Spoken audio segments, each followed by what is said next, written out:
सोना एक ऐसी मेटल जिसे हर कोई खरीदना चाहता है, कभी ज्वेलरी के लिए तो कभी सेफ इन्वेस्टमेंट के तौर पर। लेकिन अब सिर्फ आम लोग नहीं बल्कि दुनिया भर के सेंट्रल बैंक्स भी सोने की बड़ी खरीदारी कर रहे हैं। पिछले एक साल में गोल्ड ने करीब 55 से 65% तक का रिटर्न दिया है और अब 2025 में उम्मीद है कि सेंट्रल बैंक्स लगभग 900 टन गोल्ड खरीदेंगे।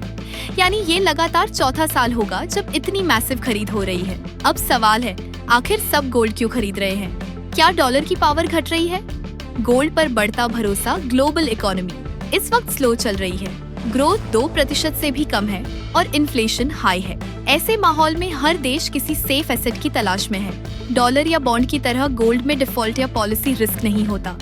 गोल्ड किसी एक कंट्री की पॉलिसी या सैंक्शन से बंधा नहीं है। यही वजह है कि कंट्रीज अब गोल्ड को अपना सुरक्षित बैकअप एसेट बना रही हैं। एक्सपर्ट क्या कहते हैं? इन्फॉर्मेक्स रेटिंग्स के चीफ इकोनॉमिस्ट मनोरंजन शर्मा के मुताबिक सेंट्रल बैंक्स अब गोल्ड सिर्फ सेफ्टी के लिए नहीं बल्कि फाइनेंशियल फ्रीडम और स्थायित्व के लिए खरीद रहे हैं। गोल्ड से देशों को मिलती है संशोधन से सुरक्षा, नीतिगत निर्णय में लचीलापन और अपने भंडार पर पूर्ण नियंत्रण। शर्मा कहते हैं, ये कोई शॉर्ट टर्म मूव नहीं बल्कि एक लॉन्ग टर्म ग्लोबल शिफ्ट है। डॉलर की बादशाहत खतरे में। IMF के डेटा के मुताबिक अभी भी डॉलर दुनिया के टोटल रिजर्व्स का करीब 58% हिस्सा रखता है, लेकिन ये हिस्सा हर साल धीरे धीरे कम हो रहा है। क्यों? क्योंकि कई देशों को अब डर है कि अगर उन्होंने ज्यादा अमेरिकन एसेट्स रखे तो कभी भी सैंक्शंस या रिस्ट्रिक्शंस लग सकते हैं। रशिया पर जो फाइनेंशियल रिस्ट्रिक्शंस लगाए गए, उसके बाद कई गवर्नमेंट्स ने अपने एसेट्स डाइवर्सिफाई करने शुरू कर दिए। इसके उलट गोल्ड एक ऐसा एसेट है जिसे कंट्रीज अपने देश में स्टोर कर सकती हैं और यह किसी भी एक कंट्री की पॉलिसी से कंट्रोल नहीं होता। इसलिए अब देश डॉलर से दूर और गोल्ड के करीब आ रहे हैं। चीन की gold strategy people's bank of China PBOC पिछले 18 महीनों से लगातार गोल्ड खरीद रहा है।